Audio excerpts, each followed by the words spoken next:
मेरा नाम जीनत है। मेरी उम्र 25 साल है। मैं दिखने में बहुत ही खूबसूरत हूँ। आज मेरी शादी का दिन था। मैं दुल्हन बनी बैठी थी। मेरी खलेरी बहन का नाम रुखसार है। रुखसार देखने में मुझसे भी ज्यादा खूबसूरत है और आज के दिन वो तैयार होकर और भी ज्यादा खूबसूरत लग रही थी। मेरे बाद अब रुखसार की शादी होनी थी, इसीलिए सबकी नजरें उस पर ही थी। मेरी शादी मेरे मामा के बेटे से हो रही थी। बस उसी दिन मेरी दूसरी खाला ने रुखसार को अपने बेटे के लिए पसंद कर लिया कि वो अपने बेटे हुसैन की शादी रुखसार से ही करेंगी। उस दिन रुखसार बहुत ही खूबसूरत लग रही थी। शादी के बाद खाला ने अपने बेटे हुसैन से रुखसार की शादी करने की बात कही तो हुसैन ने भी खुश होकर अपनी अम्मी के फैसले पर हाँ कर दी। रुखसार बेइंतहा खूबसूरत थी। मेरी शादी के बाद हमारी दावत सबसे पहले खाला ने ही की और अपनी बात हमारे सामने रखी। हमारी दूसरी खाला ने कहा कि ये तो हमारी खुशकिस्मती है जो आपने रुखसार को अपनी बहू बनाने का सोचा, वरना यतीम लड़कियों के कब अच्छे रिश्ते मिलते हैं। उन दिनों हमारी खाला ज्यादा अमीर नहीं थी, लेकिन हमारी दूसरी खाला सही थी, क्योंकि रुखसार के अब्बू के इंतकाल को 7 साल से ज्यादा हो चुके थे और उसके बाद से ही मेरी अम्मी उन्हें हमारे घर ले आई थी और तब से आज तक हम सब मिलजुल कर रहते थे। रुखसार के अब्बू एक सरकारी दफ्तर में मुंशी थे। उस समय उनकी तनख्वाह भी कम थी। रुखसार के अब्बू एक ईमानदार मुंशी थे और मेहनत और ईमानदारी के चलते उनका गुजारा बहुत मुश्किल से होता था। कुछ वक्त के बाद हमारे अब्बू का भी इंतकाल हो गया। हमने और उन्होंने मुश्किलों का समय देखा। हमारा गुजारा करना बहुत मुश्किल हो गया, लेकिन रुखसार की अम्मी ने हार नहीं मानी और लोगों के कपड़े सिलाई करके हमें पाला। जब खाला ने रुखसार का रिश्ता मांगा तो उसकी अम्मी बहुत खुश हो गईं। उसकी अम्मी को कोई एतराज नहीं था। जब रुखसार की मंगनी खाला के बेटे हुसैन से हो गई तो उसकी अम्मी की भी फिक्र कम हो गई। अब उसकी अम्मी मुतमईन हो गईं, क्योंकि अब एक बहन रह गई थी और वो तो बहुत छोटी थी, 6ठी कक्षा में थी। हुसैन का मुस्तकबिल रोशन था।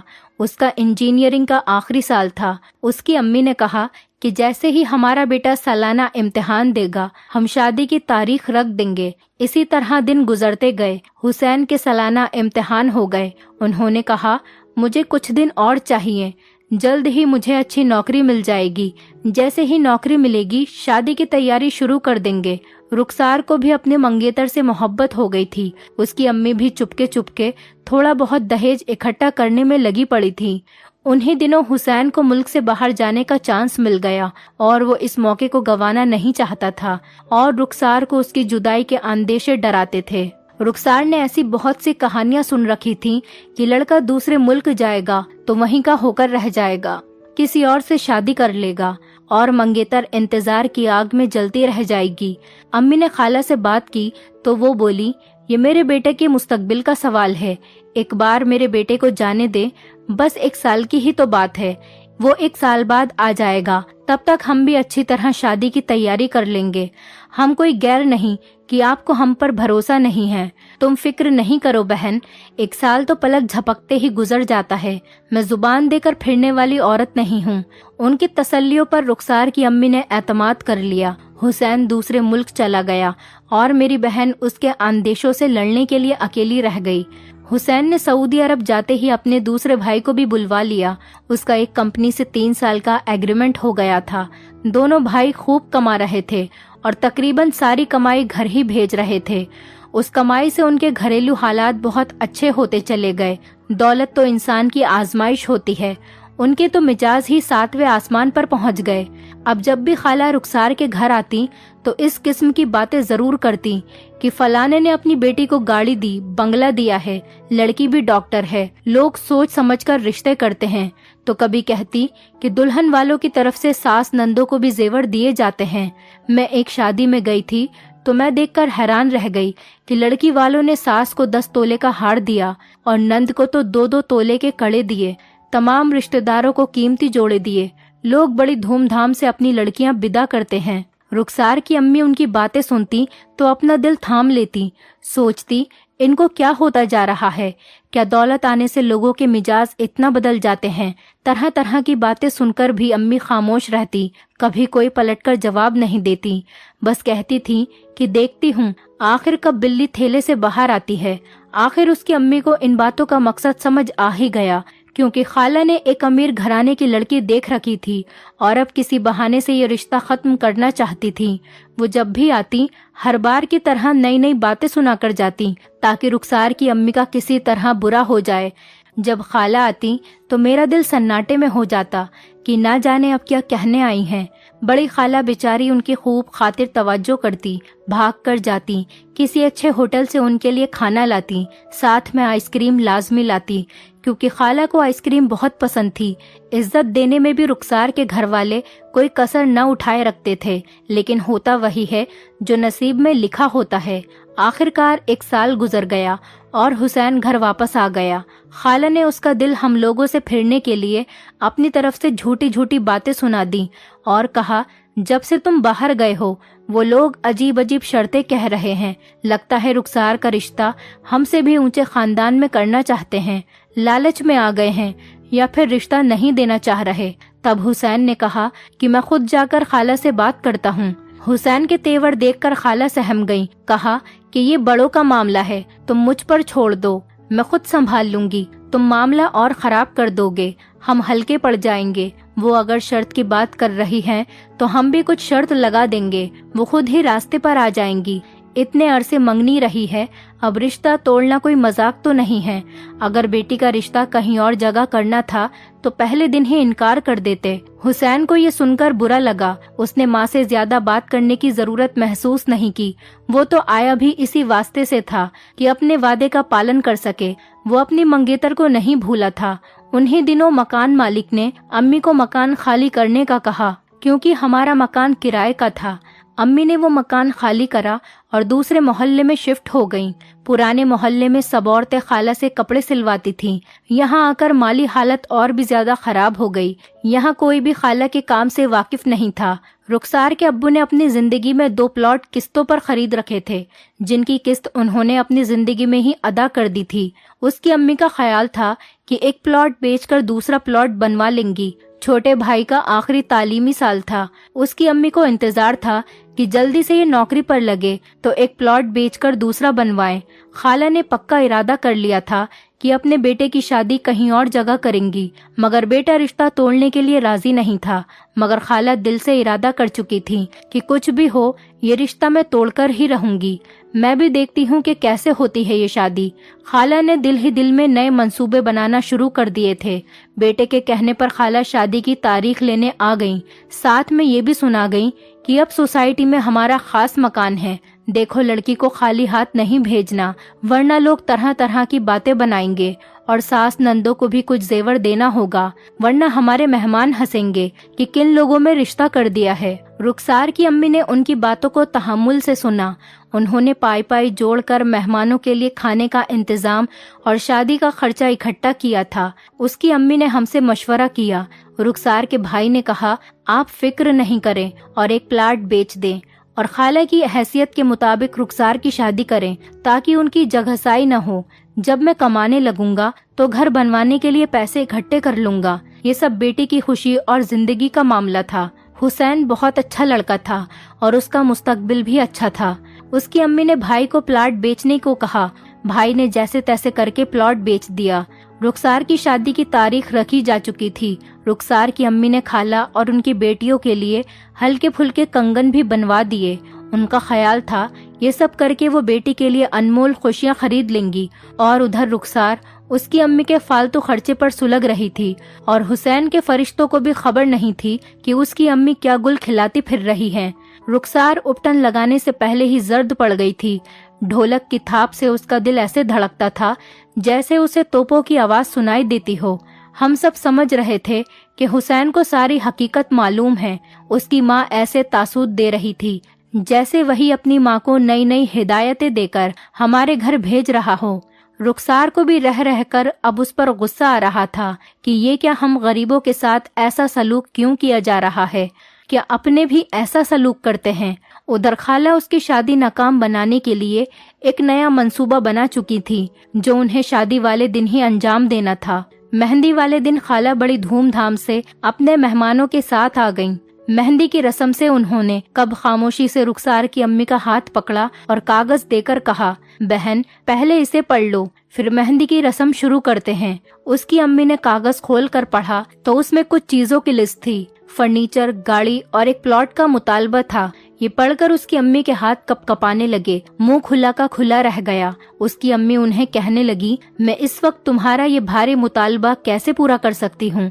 आखिर तुम्हें हो क्या गया है? अगर ये सब दरकार था तो पहले दिन ही बता दिया होता। तुम हमारी माली हालत से अच्छी तरह वाकिफ हो। अब तो कार्ड भी सब जगह चले गए हैं। आज मेहंदी का दिन है। इस वक्त ऐसा मुतालबा न करो जो मैं पूरा न कर सकूं। क्यों तुम अपनी और हमारी इज्जत से खेल रही हो? वो कहने लगी, अगर ये सब चीजें नहीं होंगी तो भी हमारी इज्जत में कमी आएगी। देखो बहन, मुझे मालूम है तुम्हारे शौहर ने अपनी जिंदगी में 2 प्लॉट खरीदे थे। वो किस दिन के लिए रखे हैं? यही वक्त है अपनी इज्जत बनाने और शानो शौकत दिखाने का। अरे भाई, उनको बेच दो और अपनी बेटी की इज्जत बचाओ। अम्मी ने उनसे कहा, एक बेच दिया है, तभी शादी का खर्चा हुआ है, दूसरा कैसे बेच दूं? इतनी जल्दी कैसे बिकेगा? कुछ तो खुदा का खौफ करो। तुम कीमत लगा लो, मैं खरीद लेती हूँ, नहीं तो कार बाद में दे देना। फिलहाल प्लॉट और फर्नीचर से काम चला लेंगे। जो चीजें दुल्हन लाएगी वही इस्तेमाल करेगी। हमारे पास तो सब कुछ है। ये तो आप लोगों की इज्जत बनाने वाला मामला है। उसकी अम्मी इससे ज्यादा न सुन सकी। वो पलंग पर बैठ गईं और फूट फूट कर रोने लगी। खाला को रोता देखकर मैं अम्मी के पास गई। जब हाल मालूम हुआ तो मैंने खाला से कहा, आपने बहुत कम वक्त में हमें इम्तिहान में डाला है। बहरहाल आप बैठिए, मैं अपने शौहर से बात करती हूँ।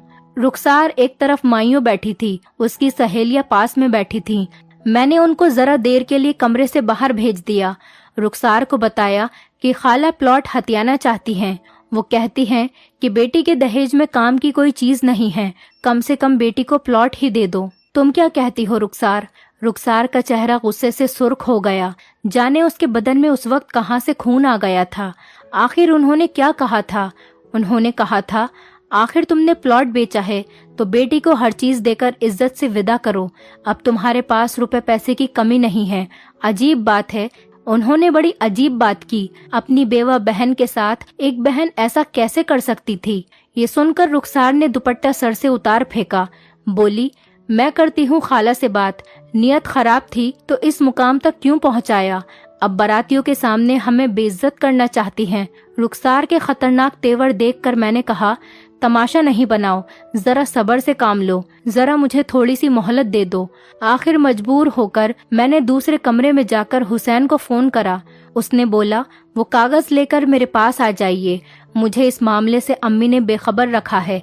मैंने अपने शौहर से कहा, 1 मिनट को मुझे दूल्हे के घर जाना है। गाड़ी गली में खड़ी थी। आधे घंटे में हम हुसैन के सामने बैठे थे। उसने कागज पर नजर डाली और कलम और कागज निकाला और मेरे शौहर से कहा कि मैं बोलता जाता हूँ, आप लिखते जाइए। खाला जान आपको भारी फर्नीचर, बर्तनों के सेट, फ्रिज, यहाँ तक कि कार तक दहेज में मिल जाएगी। लेकिन मेरी भी एक शर्त है। मेरे डिफेंस के लिए आपको भी मेरे लिए 1 करोड़ का बंगला खरीदना होगा, जहाँ मैं अपने भारी दहेज को सजाऊंगी। उस घर में सिर्फ मैं और हुसैन रहेंगे।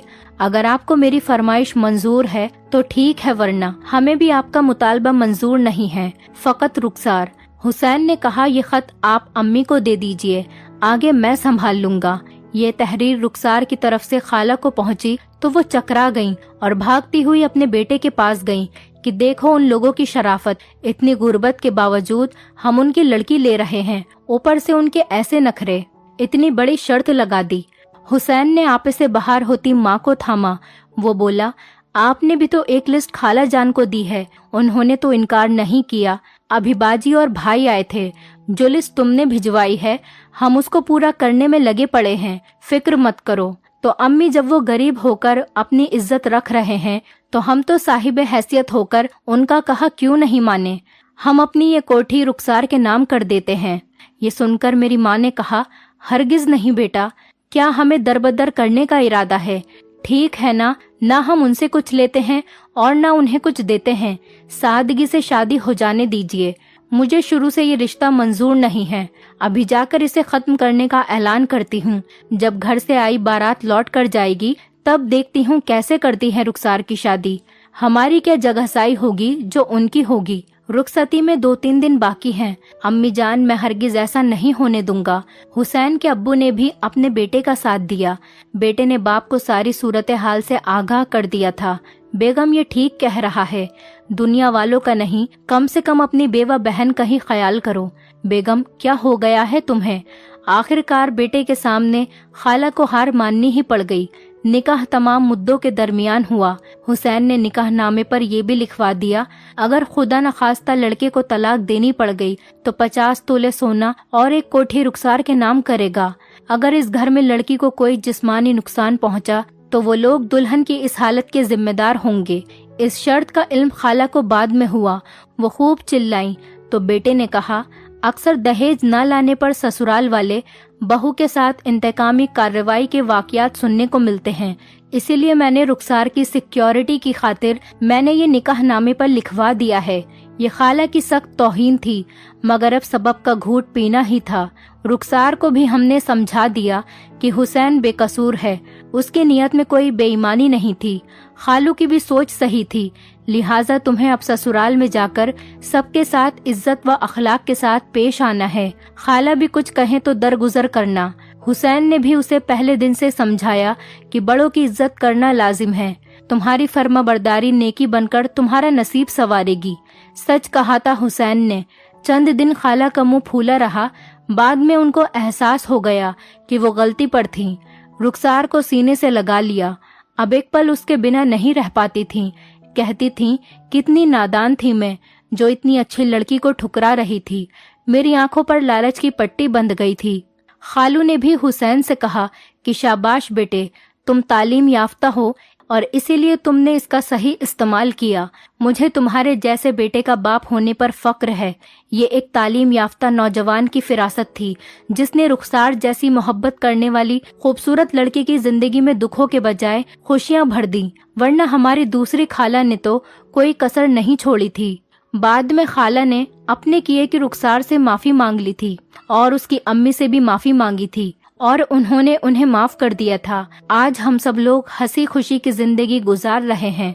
दोस्तों, उम्मीद करती हूँ आपको हमारी कहानी पसंद आई होगी। कहानी पसंद आई है तो वीडियो को लाइक करें, चैनल पर नए हैं तो चैनल को सब्सक्राइब करें और हाँ, नोटिफिकेशन बेल को जरूर दबाएं ताकि अगली अपडेट सबसे पहले आपको मिले।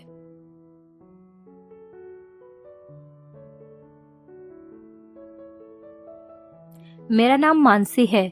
मैं 22 साल की हूँ। मेरे मोबाइल पर डेली मैसेज आता था। जैसे ही मोबाइल की रिंगटोन बजी, मैंने एकदम से फोन उठाया, लेकिन मैसेज देखते ही मेरा दिमाग खराब हो गया। अब मुझे मैसेज भेजने वाले पर बहुत ज्यादा गुस्सा आ रहा था।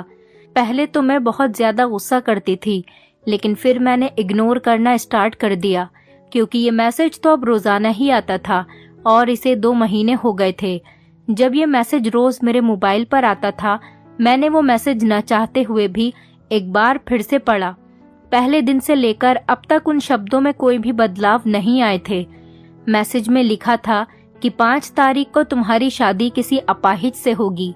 मैंने मैसेज पढ़ने के बाद उस मैसेज की रिंगटोन बदल दी और उस मैसेज पर एक नई रिंगटोन लगा दी, जिससे मुझे पता चल जाए कि ये एक फिजूल मैसेज आया है और मैं एकदम से मोबाइल न उठाऊं। जब काम से फ्री होकर मैं नीचे आई, तब नौकरानी आंगन में बैठकर मजे से टीवी देख रही थी। वो मुझे देखकर एकदम से सीधी हो गई और उसने टीवी बंद कर दिया और काम करने लगी। मेरा दिमाग पहले ही उस मैसेज की वजह से बहुत खराब हो चुका था और फिर नौकरानी को कामचोरी करते हुए देखा तो खड़े खड़े उसे नौकरी से निकाल दिया, जबकि नौकरानी बस मुझसे यही पूछ रही थी कि दीदी, मेरी गलती क्या है। लेकिन मेरा दिमाग बहुत ज्यादा खराब हुआ हुआ था, तो उससे हाथ झटककर जाने का इशारा किया। वो रोती हुई वहां से चली तो गई, मगर उसके हिलते होंठ और उसकी आंखों में आंसू मेरी नजरों में रह गए और मैं खूब समझती थी कि वो मुझे कोई बद्दुआ ही दे रही होगी। लेकिन मुझे लोगों की बद्दुआ पर हंसी आती थी कि हमारे अपने लिए मांगी हुई दुआ कोई पूरी नहीं होती और ये दूसरे लोग जो हमारे लिए दुआ करते हैं, ये कहाँ से पूरी होगी। सच बात तो ये थी कि मुझे इन बद्दुआओं पर यकीन ही नहीं था। लेकिन जब नौकरानी को मैंने बद्दुआ करते हुए देखा तो मेरे दिल में जो उसे जॉब से निकालने की जो भी परेशानी और एहसास था, वो मेरे दिल से निकल गया। फिर मुझे लगा कि मैंने सही किया। क्योंकि इतने टाइम तक मैंने एक अच्छी सैलरी के साथ उसे रखा था। अब मैंने उसे नौकरी से निकाला तो मुझे बद्दुआ देने लगी। उसके जाने के बाद मैं भी घर से निकल गई। मेरा दिल बहुत भारी हो रहा था और दिमाग पर पता नहीं कौन सी परेशानी थी। मेरी समझ में बात नहीं आ रही थी। रास्ते में भी मेरा दिमाग बार बार भटक रहा था और इसकी वजह से मैंने अपने पीछे गाड़ी आते हुए नहीं देखा और झटके से उसे टक्कर लगा दी।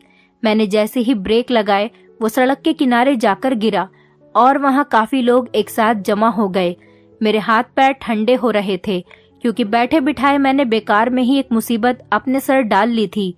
अब इस परेशानी को भुगतने के लिए मैं बाहर निकली तो अच्छा ये था कि उसको ज्यादा चोटें नहीं आई थी, बस कुछ खरोच और रगड़े ही थे।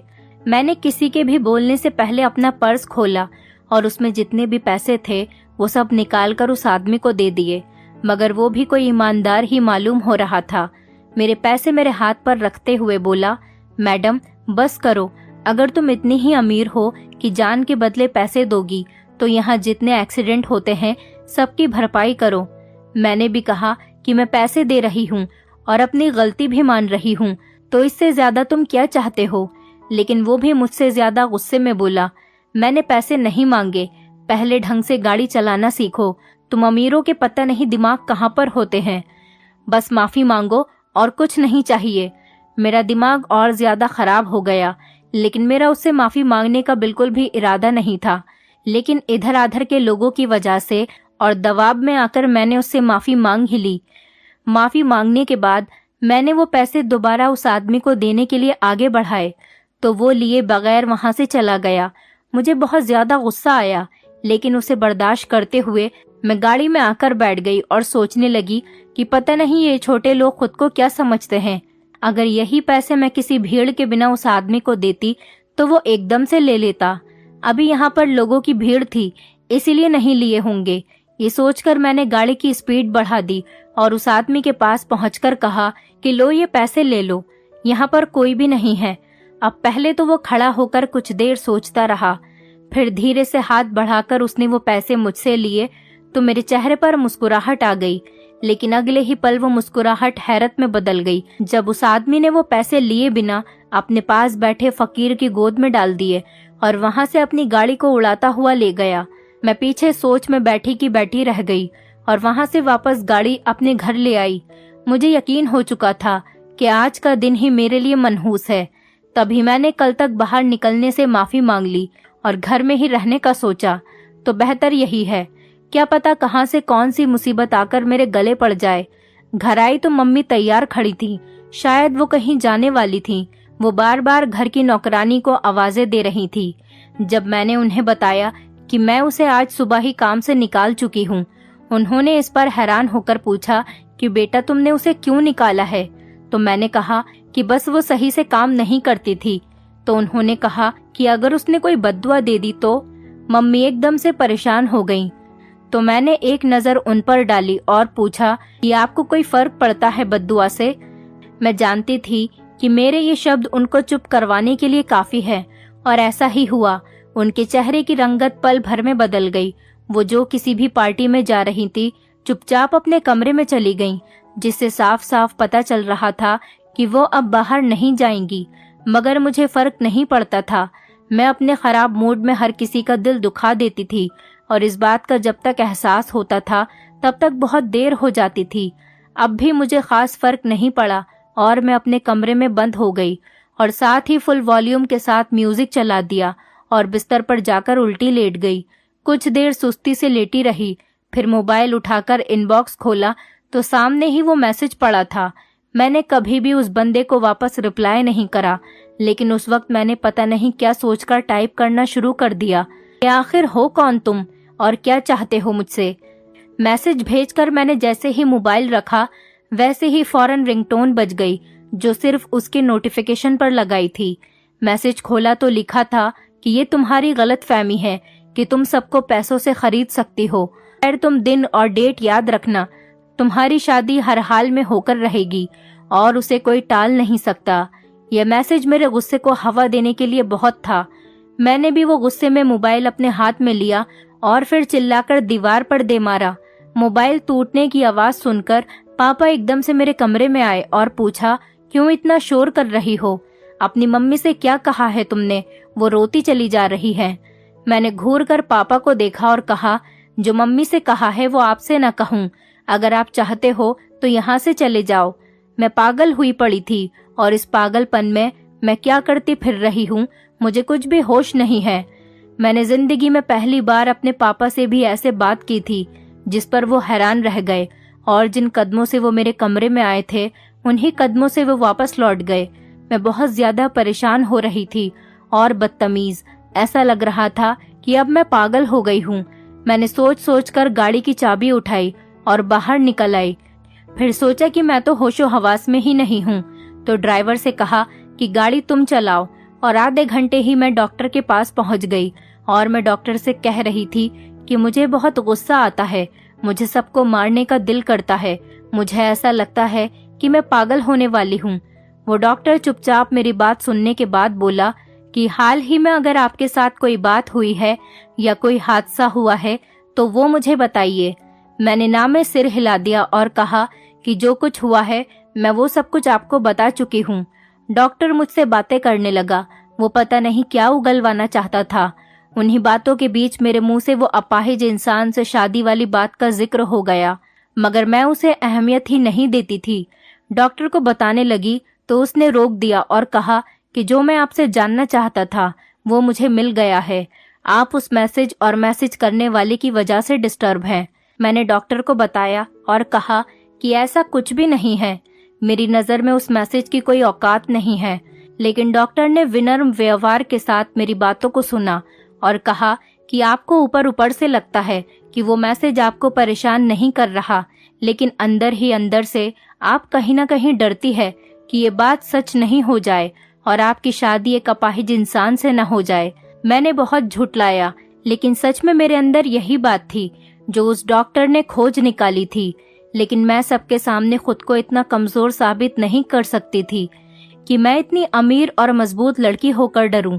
लेकिन जब डॉक्टर ने मुझसे कहा तो फिर मुझे मानना पड़ा, क्योंकि वो ये हकीकत जान चुका था। अब उसे छुपाने का कोई फायदा भी नहीं था। मैंने फिर यही सोचकर कहा कि जी यही बात है। उसने मुझे अगले सेशन का वक्त दिया और कहा कि हम अगली मीटिंग पर इस बात का हल ढूंढ निकालेंगे। फिलहाल आप रिलैक्स रहे, ऐसा वैसा कुछ नहीं होता और नहीं कभी होगा। बस आपको कोई तंग कर रहा है या डराने की कोशिश कर रहा है, और वो इस कोशिश में कामयाब भी हो गया है। अभी आप पर है, क्या आप उस बेकार से मैसेज पर अपना और दूसरों का मूड खराब करती हैं, इसे नजरअंदाज करती हैं। मैं क्लिनिक से बाहर निकली तो मैं बहुत ज्यादा सैड थी, क्योंकि मुझे ये लग रहा था कि ये डॉक्टर भी मेरा इलाज नहीं कर सकेगा।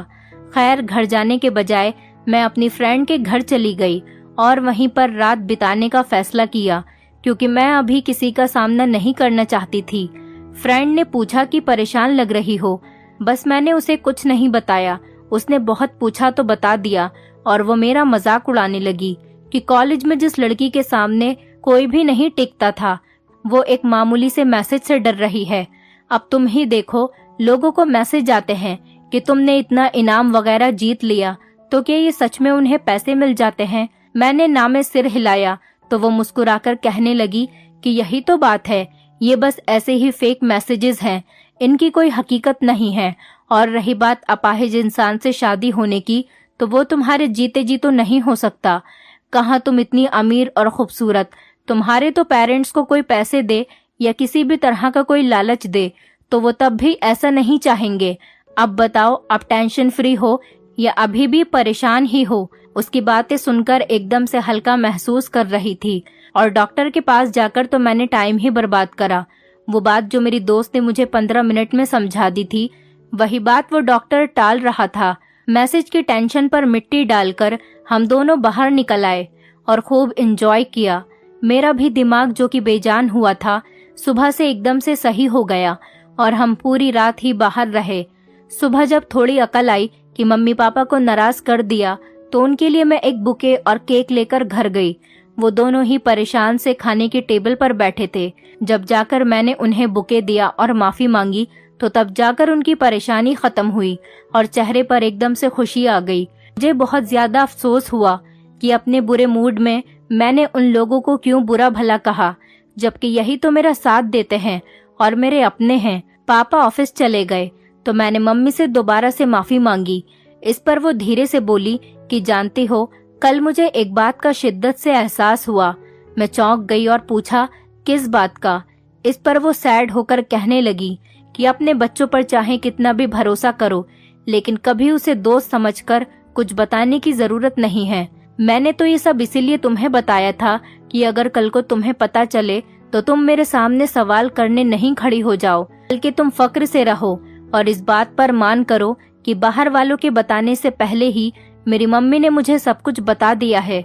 मैं शर्मिंदा हो गई थी क्योंकि उनकी बात बिल्कुल सही थी। वो बोले जा रही थी कि तुम्हारे पापा ने मुझे पहले दिन से मना किया था कि अपने बच्चों को कोई भी सच बताने की जरूरत नहीं है, लेकिन मैंने उनको मना किया। मुझे लगता था कि जब तुम्हें हकीकत पता चलेगी तो तुम मुझसे नफरत करोगी, मगर तुमने तो मुझे मेरी ही नजरों में गिरा दिया। वो सारा सच बचपन से मैं तुम्हें बताती आई थी, वो कल तुमने जहर की सूरत में वापस मुझे कर दिया। तब मुझे पता चला बद्दुआ क्या होती है। खैर, तुमने अब माफी मांग ली है तो मैं तुम्हें माफ भी कर चुकी हूँ। बात करते करते मम्मी एकदम से सैड हो गईं, जबकि शर्मिंदगी की वजह से मेरा सर नहीं उठ रहा था। निगाहें मिलाकर बात करना तो बहुत दूर की बात थी। मैंने उनसे फिर दोबारा से माफी मांगी और उन्होंने तो पहली ही बार में मुझे माफ कर दिया था, लेकिन मेरी अंतरात्मा बार बार कह रही थी कि नहीं, अब वो बात नहीं रही।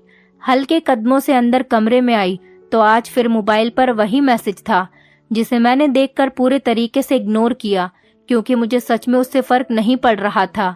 मैं कल से ही उसे बहुत ज्यादा दूर हो चुकी थी, तो मैंने मैसेज देखकर वो नंबर डिलीट कर दिया और ब्लॉक भी। अगले दिन नए नंबर से फिर से वही मैसेज आया, लेकिन फिर भी मैंने उस पर कोई रेस्पॉन्स नहीं दिया। पहले मुझे जब उस मैसेज से डर लगता था तो मैं उठकर तारीख देखती थी, मगर अब 4-5 दिन हो गए थे, लेकिन मैंने डेट नहीं देखी थी, क्योंकि मैं समझ गई थी ये सब फेक है। बिना वजह कोई फ्री बैठा है और अपना वक्त गुजार रहा है। मैं किसी काम से बाहर गई तो रिटर्न में मेरी गाड़ी खराब हो गई थी। ड्राइवर भी साथ लेकर नहीं गई थी। मोबाइल की चार्जिंग भी डाउन हो गई थी और वो डाउन होकर बंद हो गया। और सोने पर सुहागा कि जहां मेरी गाड़ी खराब हुई थी वो बहुत ज्यादा वीरान सा इलाका था। मैं तो शॉर्टकट लेकर जल्दी घर जाना चाह रही थी, लेकिन मुझे उस वीराने से गुजरना पड़ा। लेकिन मुझे क्या पता था कि यहाँ पर गाड़ी भी खराब होगी। मेरा घर शहर के एक कोने पर था और जहाँ पर मैं गई थी वो तो शहर के दूसरे कोने पर था, और ये सड़क जो मेरे लिए शॉर्टकट थी ये उन दोनों के बिल्कुल बीच में थी। यहाँ पर बस आने का वक्त भी बस शाम के 5 बजे तक का था और दूर दूर तक कोई सवारी या इंसान भी दिखाई नहीं दे रहा था। मैं परेशान हो गई और सोचा कि क्या किया जाए। पैदल भी तो नहीं जा सकती थी। जब कुछ समझ में नहीं आया तो फिर पैर झटक कर गाड़ी में बैठ गई, क्योंकि जब तक कोई मदद नहीं करता या मदद करने नहीं आता तो तब तक तो मैं यहीं पर फंसी हुई थी। यहीं पर बैठे बैठे काफी देर हो गई। मैं परेशान होकर बाहर निकली और सोचा कि पैदल ही चला जाए, लेकिन वहां तो शाम तक कोई आता जाता दिखाई नहीं दे रहा था। मैं जैसे ही गाड़ी से जाने के लिए बाहर निकली, उसी टाइम मुझे दूर से एक बस आती हुई दिखाई दी। तब मैंने शुक्र अदा किया कि कोई न कोई हिसाब तो बन गया है, और मैं सड़क की साइड में खड़ी होकर हाथ हिला हिलाकर गाड़ी को रोक रही थी। लेकिन गाड़ी को रोकने पर वो कुछ दूर जाकर रुकी। पहले तो मुझे लगा कि ये नहीं रुकने वाली, लेकिन जब कुछ रुक गई तो मुझे तसल्ली हुई और फिर मैंने ड्राइवर से लिफ्ट मांगी तो उसने मुझे एकदम बैठ जाने को बोला। मैं जल्दी से पीछे जाकर बैठ गई। गाड़ी चल पड़ी। जब मैंने बैठकर सांस लेकर यात्रियों को देखा तो मुझे तो बहुत हैरत हो गई थी, क्योंकि उस गाड़ी में कुल 10 यात्री थे और 10 के 10 अपाहिज थे। उन्हें देखकर मेरा दिल एकदम से घबराने लगा और मुझे वो मैसेज जो मेरे फोन पर आता था एकदम याद आ गया। मैं दिल ही दिल में सोचने लगी कि कहीं वो मैसेज हकीकत न बन जाए, क्योंकि जिस तरह मेरा सामना 10 अपाहिज से हो गया था अब तो कुछ भी मुमकिन था। मैं भगवान से प्रार्थना करने लगी और दिल से यही प्रार्थना कर रही थी कि मैं यहाँ से निकल जाऊं। वो गाड़ी जैसे ही शहर पहुंची तो मैंने ड्राइवर से कहा कि मुझे यहीं पर उतार दो, मगर ड्राइवर बोला कि जहाँ आपको उतरना है मैं वहीं पर उतार दूंगा। अभी बस यहाँ पास में ही इन सभी यात्रियों को उतारना है। लेकिन मैं अपनी बात पर अड़ी रही और कहा कि नहीं, मुझे बस यहीं पर उतार दो। लेकिन शायद ये मेरी बदकिस्मती थी कि जो मैंने उनसे कहा और मैं वहीं पर उतर गई। बस मुझे उतार कर आगे चली गई कि मैं भगवान का धन्यवाद कर रही थी कि मैं बच गई, मगर मैं बची तो नहीं थी। मैं इधर उधर देखने लगी ताकि कोई रिक्शा रोक लूं और घर चली जाऊं। जब एक ऑटो आकर मेरे सामने रुका और मैं बिना कुछ पूछे और बताए उसमें बैठ गई। ऑटो वाले से कह दिया कि वहां चलो, लेकिन उलझन का शिकार तब हुई जब ऑटो वाला वहीं पर मुड़ गया जहां पर वो बस मुड़ी थी, क्योंकि मेरा घर तो उसकी उल्टी तरफ था। इससे पहले कि मैं ऑटो वाले से कुछ पूछती कि तुम मुझे कहाँ लेकर जा रहे हो, वो एक बड़े से मैदान में मुझे ले गया। उसके चारों तरफ दीवारें थीं और बाहर बहुत बड़ा सा गेट लगा था। वहीं पर टेंट लगाकर किसी शादी का इंतजाम किया गया था। मैंने इधर उधर देखा तो वहां सिर्फ वो बस ही दिखाई दे रही थी जिस पर मैं आई थी, और वही अपाहिज यात्री बस से नीचे उतर रहे थे। ऑटो रिक्शा वाले से बहस करने लगी थी, तभी एक इंसान मेरे मुंह पर हाथ रखकर मुझे वहां से कोने में ले गया। इसे टेंट से ही एक कमरे की शक्ल दी गई थी। मैंने खुद को छुड़वाने की बहुत कोशिश की थी, लेकिन उसकी पकड़ बहुत ज्यादा मजबूत थी। मैं तो हिल भी नहीं पा रही थी। उस कपड़े से बने कमरे में लाकर पहले उस आदमी ने मेरे मुंह में रुमाल ठूसा और फिर मेरे हाथ वगैरह बांधकर मुझे कुर्सी पर बांध दिया। मैं खूब मचली, लेकिन कोई फायदा नहीं था। मैं बंध ही जा चुकी थी। वो आदमी गुस्से से बोला कि खबरदार, अगर कोई हरकत भी की तो तुम्हारी शादी एक अपाहिज इंसान से होने वाली है। रोजाना तुम्हें मेरा मैसेज तो मिल ही जाता होगा। मैं हैरत से सिर्फ उसकी शक्ल ही देखी जा रही थी जब वो गुस्से से बोला, ऐसे क्या देख रही हो? वो शख्स मैं ही हूँ और कोई नहीं। इतना कहकर वो बाहर निकल गया।